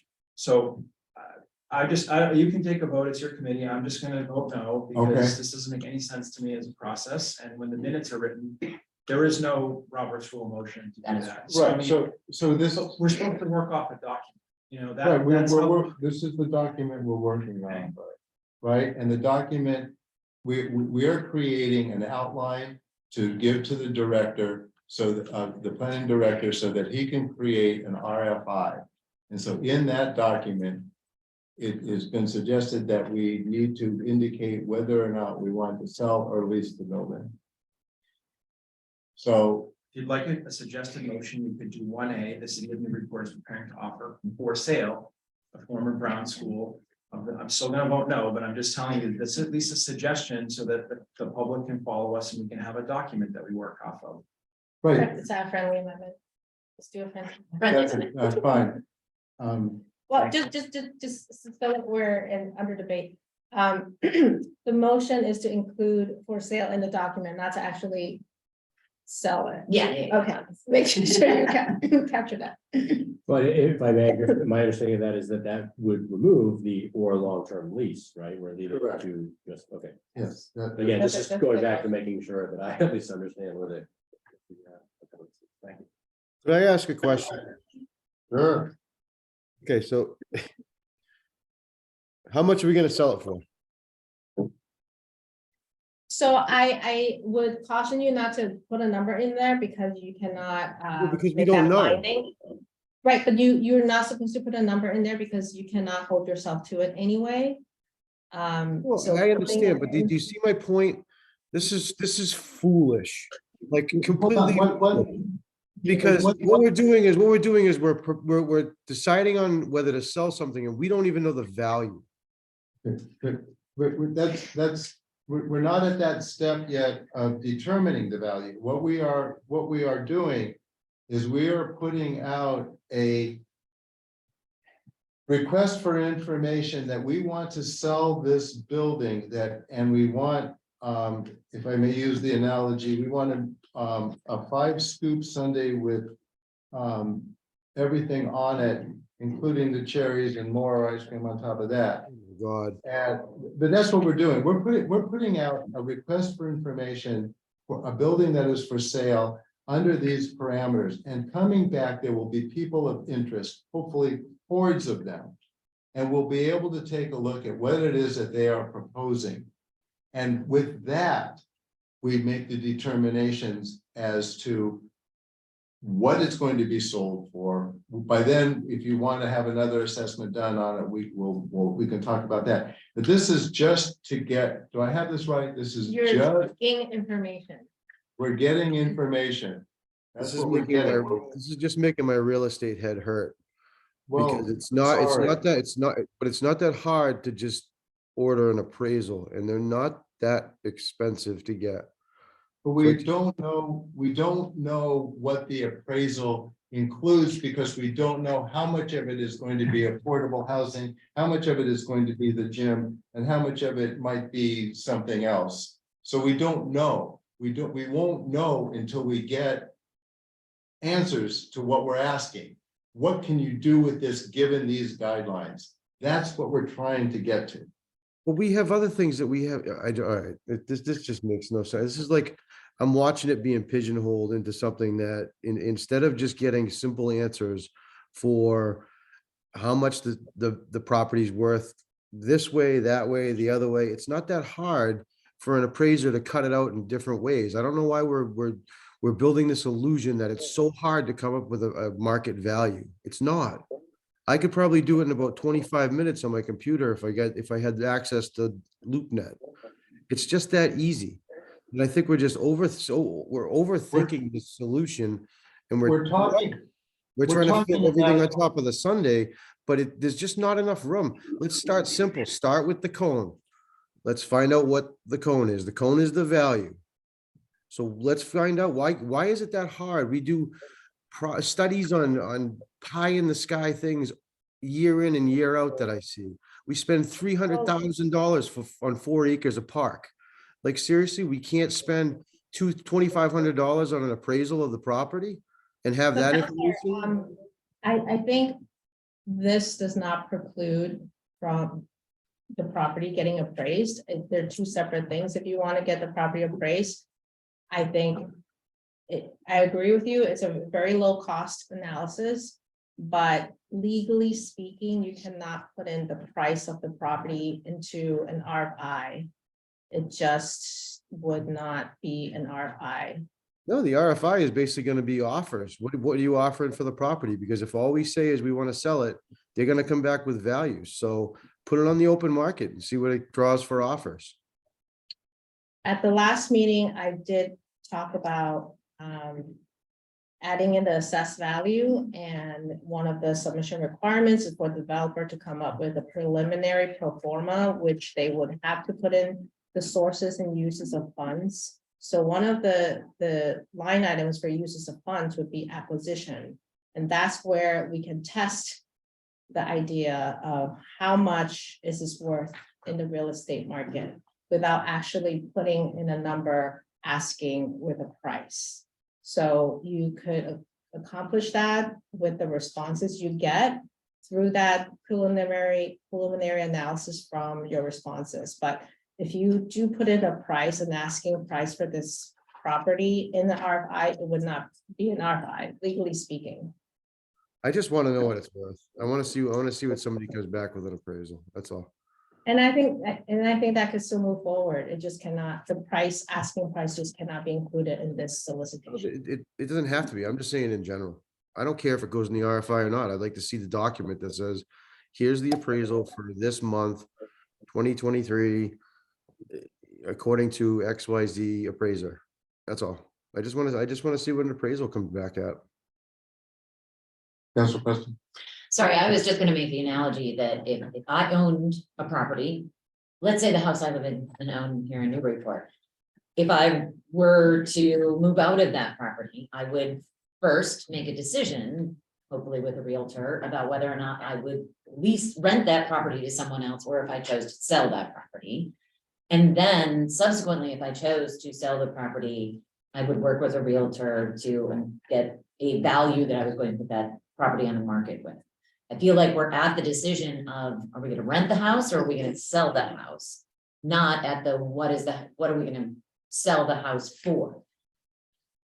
So we have a motion on the floor as to whether or not we're going to use the word sale or all those I have to take a roll call vote. Those in favor of the friendly amendment that's as I'm assuming the note was taken by the director, the City of Newburyport office for sale.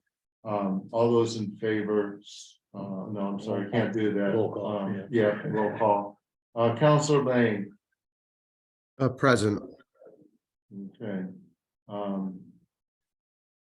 Counselor Donahue, Yes.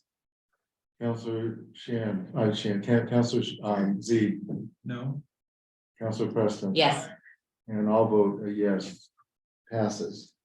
Okay, what's next? So affordability, I wanted to go to the redevelopment goals, calling out the production of affordable housing with a preference for older adults. All affordable units must meet the requirement for inclusion in DHCD subsidized housing inventory. So to help you, where did you read Orient- that from? I'm sorry? oh, sorry, the bottom of page 1. Under redevelopment goals, the first point. So to help orient yourself around affordability, I printed out the latest set of income limits for the Boston, Cambridge metro area in which Newburyport is part of. The median family income is $140,000 annually. So this breaks out income limits for 50% of area median income, so 50% of that 140, and this is not an exact 50%, there's a whole formula that goes into it. And then there's 30%, which is extremely low income, and then 80% AMI at low income. So for those who don't have this in front of you, for a household of 4 people, a low income, which is 80% of area median income, that 4-person household has an annual income limit of $101,850. For extremely low income, which is 30% AMI, that's $42,050. For very low income, 50% of AMI, that's $70,100 annually for 4 people. So, can I make a comment here? yeah, Sorry, to interrupt you, but to me, this is cherries on the sundae. I don't understand why for the RFI purpose, we need to define this. yeah, and that is completely okay. I think the only reason you would want to define it is for specific affordable housing deals. The developer, if they're using low-income housing tax credits, then they will have to set the income limit at 60% of AMI. So it really depends on their financing sources. So if you have a clear idea on what you want, then you can put it in. But if you're just asking for maximum affordability, if you want it to be age restricted, then you should put that in there to be a little more flexible. But if you're signaling that, you know, we know that you will probably come back with a tax credit deal at 60% AMI, so on and so forth, then it's good to be clear up front. But if you want to be open, then that's okay too. To me, sorry, can I just follow up, and I'll be quick, I promise. It says production of affordable housing with a preference for older adults. To me, that defines what our goals are. And then the respondent can fill in all that further detail about, you know, how they're planning to you know, fund it and tax credits and all those sorts of things. But I feel like that could come through in the respondent. I don't feel like that has to be defined in the RFI, but I'm just wondering. And you say that that's a common. Yeah, so when you say for older adults, there's 2 possible scenarios: is age restricted at 55 or older, or 62 and older. So those are 2 very different projects. For 55 and older, you can only have up to 80% of the units with people living in those units that are age restricted, so 55 or older. The rest has to be family housing, so it could be a 3-bedroom, it allows children, so on and so forth. Children meaning individuals under the age of 18. And so for 62 or older, those projects can specifically prohibit children. You can only have folks who are 62 or older living in the homes on that project. So those become 2 very different projects depending on the age restriction. So we can, again, open it up more flexibly and say, we just want a preference for older adults. They might come back with a 55 older or 62. So that's really depends on what's out there. We discuss around that. Please. Well, I can just say that, I think that, if we're talking about affordable housing, the Department of Housing and Community Development looks more favorably on senior projects for, age 62 plus. It's just a fact. that- Jim? Yeah, I think for all intents and purposes, for those of us in agreement on affordable housing, I think the 62 plus is where the need is. You know, though that retirement age, approaching a retirement age, that's when people really are getting squeezed out of their homes, or, you know, really ending up at a loss. So I would be in favor of specifying that. Councilor Z. All I want to say is two things. One is the reason to maybe put it in is that a tremendous amount of work has gone in with the neighborhood about what level of affordability this would be. And generally, that was always spoken about around the 80%. I'm not saying there isn't any flexibility there, Right. but that was an ongoing education. What is affordable housing? People have a certain view of it in their head. And then we had meetings and public meetings and so forth. And, you know, I just think, you know, this is again, where are the bounds of the project? And that's the great debate here about how specific to be. But I'm just telling you that the neighborhood is not going to be happy. On the lower That was end the, of that's this the range. 62. So that's just a point of view. And then The age restricted or the affordability? So the age restricted, so what does the age restricted do? I'm sorry to interrupt you, Council. We finish? I can wait for the second. No, finish, I'm sorry. Well, my only other question is, are these redevelopment goals considered to be in any order? No. They are- Purposefully. So would this be an appropriate time for me to add a first bullet point that says preservation of the gym? Well, can we finish with the affordable housing piece? What So, was the question? yeah, so does the 62 number, that doesn't. Where does the 62 number, I'm sorry, my brain is It's starting. not in there right now. There is Right. none. So, It doesn't, Yeah, it doesn't it's- tie into the. yeah. Either or. Separate things. Right now, it's broadly defined as preference for older adults, Yeah. but if you want to restrict it to adults 62 62 or or older. older, you can. And that's there's a benefit to that, to the development community, right?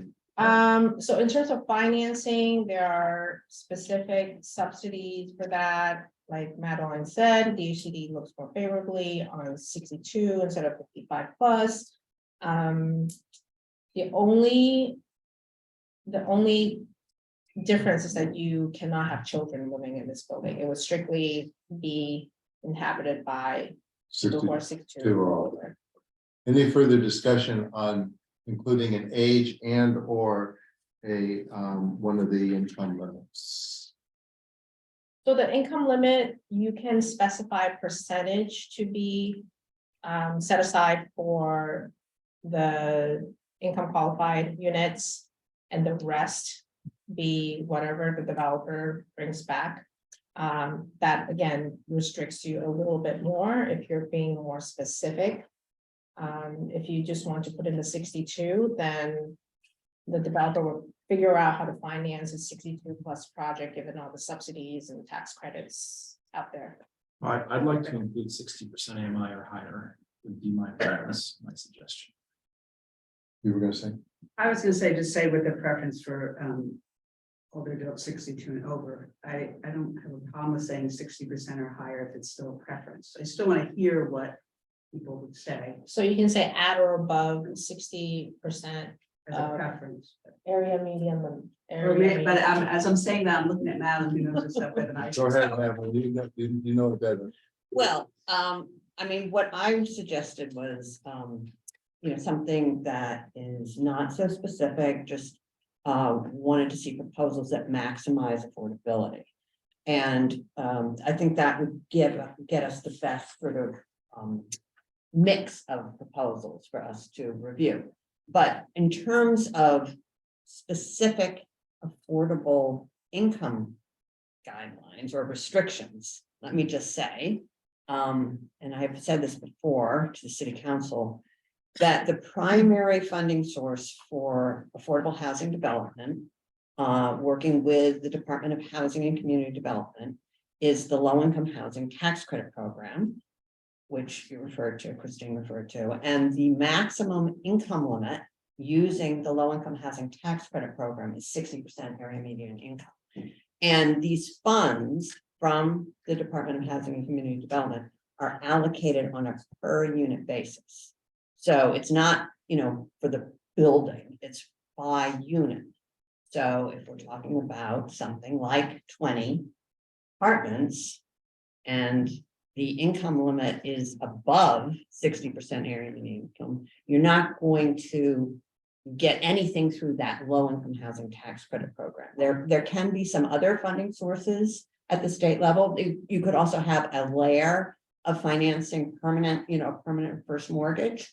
So, you can have a capital stack that could enable you to have some units that are over 60% area median income. And we do see that in some school conversions where perhaps the majority of the units are restricted to 60% AMI, area median income. And then there's a couple of units that are market rate. But I'm just saying that the biggest source of funding is this low income housing tax credit program, and it's limited to 60% area median income. So how would you leave this open as production of well, So go ahead. production of affordable housing for individuals 62 or older. All affordable units, well, we can just save that, and then you can include after that person is at 60% AMI or maximum affordability. I think maximum affordability. No or yes? Yeah, but Yes. what is maximum affordability? More units or less units that are more affordable? What is maximum? I think it would give the developer an opportunity. Yeah, it just becomes more flexible. And let me just say, I'm sorry to interrupt, go No, ahead. no. I just wanted to say, don't use the word individual, use household, because, it Oh, could, households, yes. it could be that you have a senior couple, I'm just saying. Yes. It's Go not ahead. necessarily an individual. Go ahead, Right. Counselor. I just, I'm sorry, I'm really sorry to beat a dead horse, but everything we keep talking about is how to make it better for the developer. Yes. But nothing is better for the neighborhood or the city. That's that's my role here, I think, now is what I'm. We don't know yet. Well, but here's the point about it, all the questions circle around the same thing. What are we gonna sell the building for? What's maximum affordability?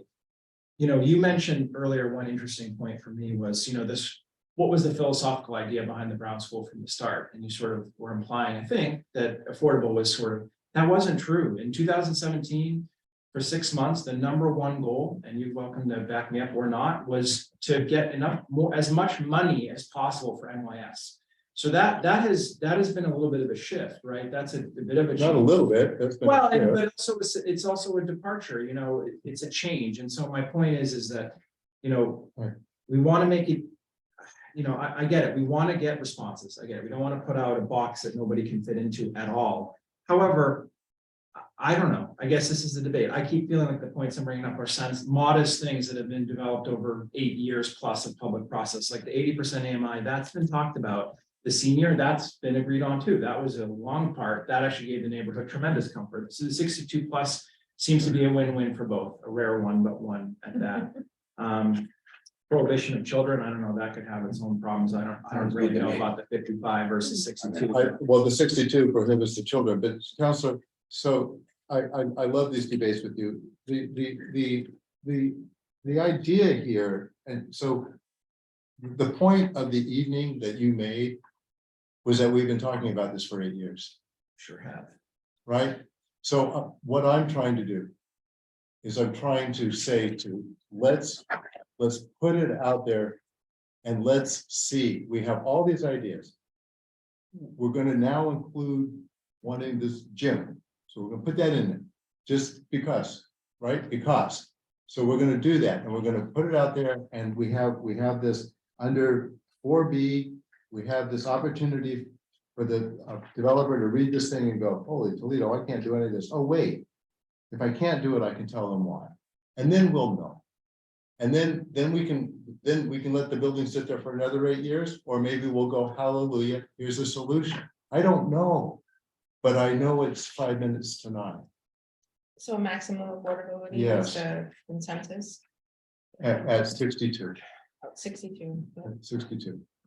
household 62. Right. Was it maximum affordability or was it just or not? What did we decide? I will just say the last three funding rounds for the HCD, and this includes the award of low income housing tax credits. For all the senior housing, they've all been at 60% AMI. Okay.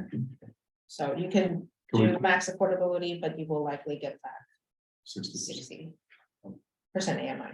Everybody, do you want to vote on that or can we just take friendly hellos?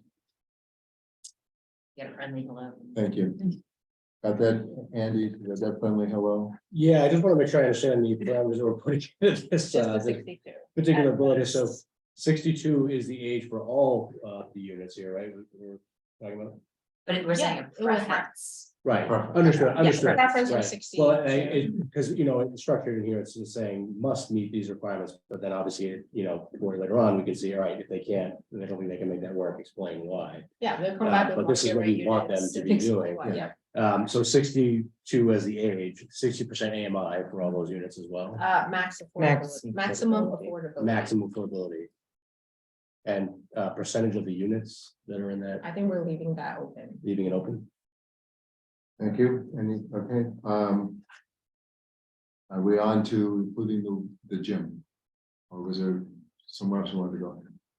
All right. I think those were the main questions that I checked off, the rest.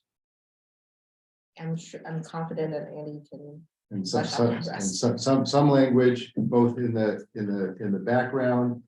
That uses the word gym, so that we're pointing to a gym. And that some language in the development goals that the preference for community use. Availability of the gym. Is that comfortable for you? No, yeah, but that's a shrug of the shoulders. Yeah. Did you have something more specific you wanted to add? No, I mean, I've made my position clear. I mean, I don't, the gym isn't for sale, but if you, you know, and just if you want more clarifying language, I wouldn't call it. So I don't know if community space implies co or joint ownership. That isn't what I'm seeking. So but I already made this point, so it is 5 to 9, so I'll rest. I'll yield on that. If I understand correctly, you'd like it to be more explicit in saying it retained by the city. And Right, yeah, well, but again, that's what I wanted to, you know, you had this house analogy. I think the first question is, what's the house? If you're planning to retain or possibly retain somebody, you just find sort of, okay, I'm gonna subdivide this and I want to keep this part and I want to sell this part. But I lost that, so I'm moving on. But yeah, I mean. Well, I mean, if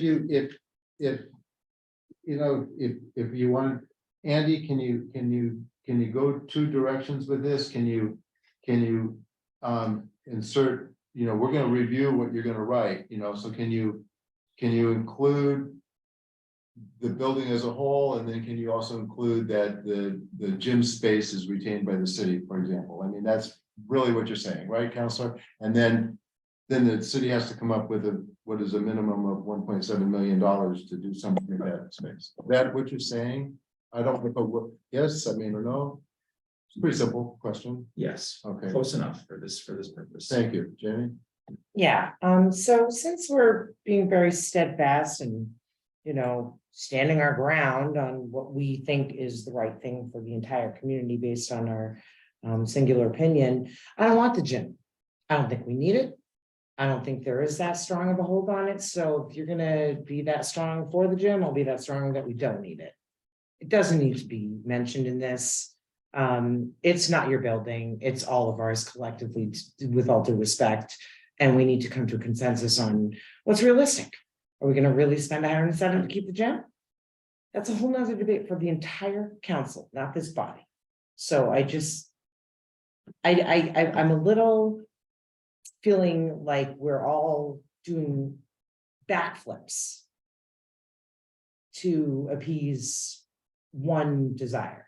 And I just feel like a little bullied, to be honest, and I don't like it. So I'm just, I just wanted to get that out there. Thank you. With the Would you like to make a motion, the committee would like to make a motion to advance this to, what is it? Yeah, that would be the, Committee. is there anything else before Wait. we? Sorry, what? Well, What was the motion? As amended. Just, Um, just, hold on one quick second, please, thank you. Is there anything else in this document that anybody else wants to add anything to or take out?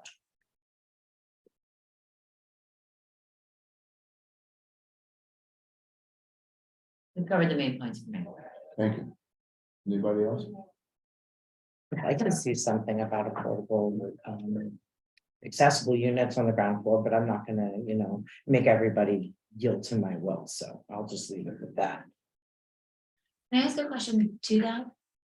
Mhm. The building would need to have an elevator no matter what, Yes. right? Yes, but that's not why we ask. The community of people with disabilities ask for those ground units because it's a quality of life thing, and being trapped in an elevator that stops working is not a quality of life that we want to put anybody in a wheelchair in. So we really try to find these opportunities where we can actually build on the ground floor, which is very rare. And this is an opportunity where we could. It's not even being considered. No one's commented on that at all, except for you now. I thank you for that.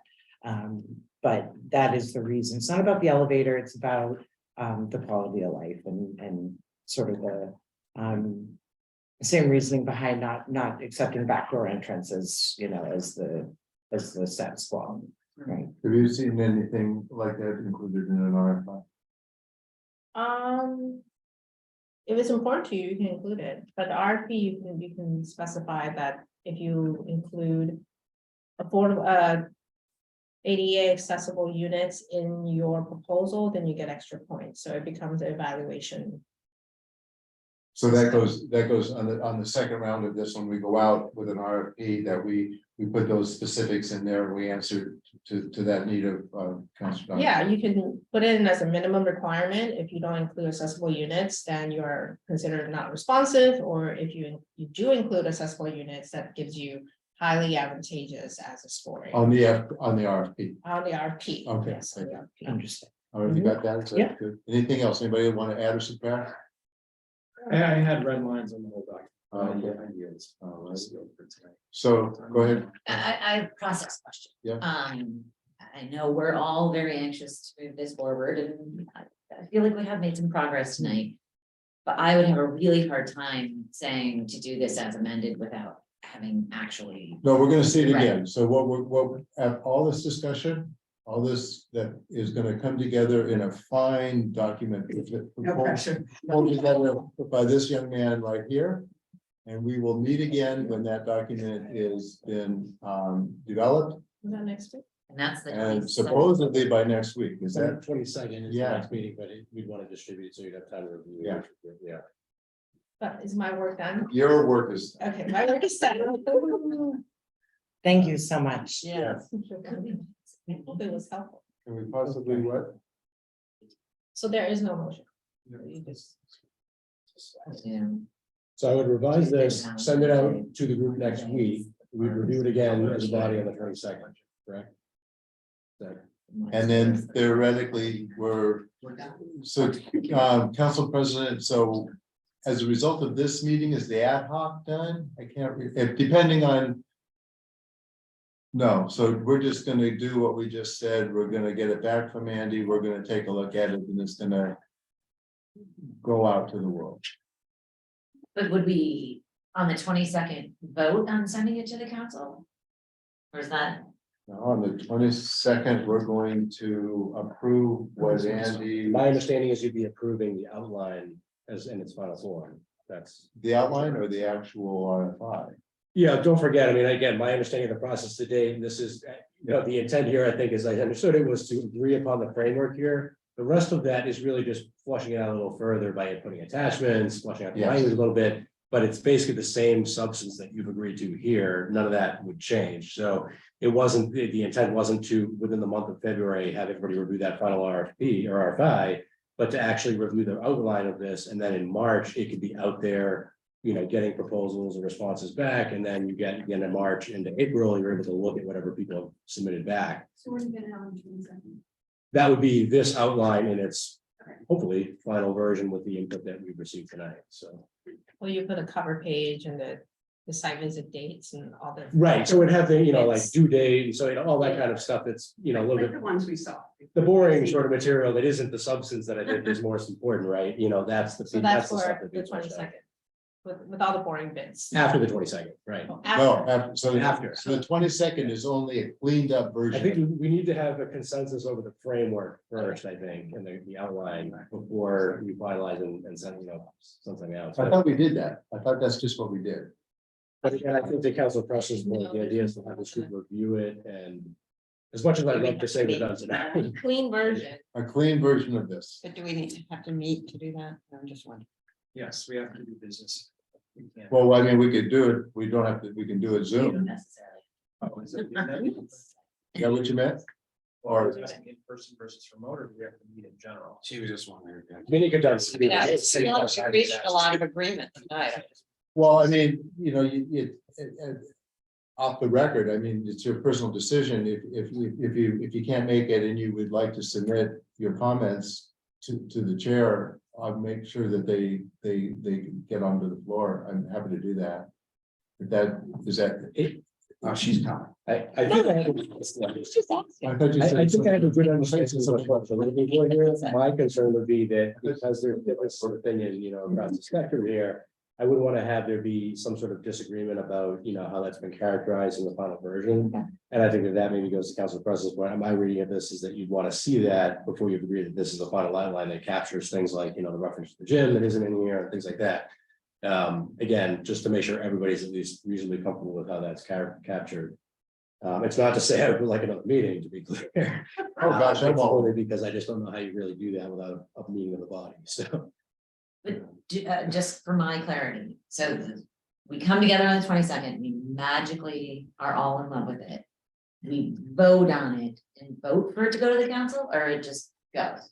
It gets drawn up. Yeah. He creates an RFI with all of the bells and whistles that Yeah. are necessary or The points. of- boring language. Well, the whole language, and it goes out. And at that next meeting, we dissolve into fixing us. And it goes out, and then it comes back to the city council. And that's when the council. And that's when the council it goes out to the world and. And we get responses. We get a report, Right. and that's what the You city get all those council. responses, you can get a summary and you decide what to do with it from there. We're sort of back in discussion again about with that new input from nonprofits and developers. Back in discussion again, of course, but we have at least input from those folks. Okay, Council, did you want to? Anything else? So, Motion to adjourn? Second. Councilor Lane, motion to, we have a motion on the floor to adjourn. Yes. Councilor Just dance. Donahue, Yes. Councilor Z, Yes. Councilor Preston, yes, and I'm a yes. seriously. Thank you. Thank you. Thank you all. Christine, like thank you it. very, very much.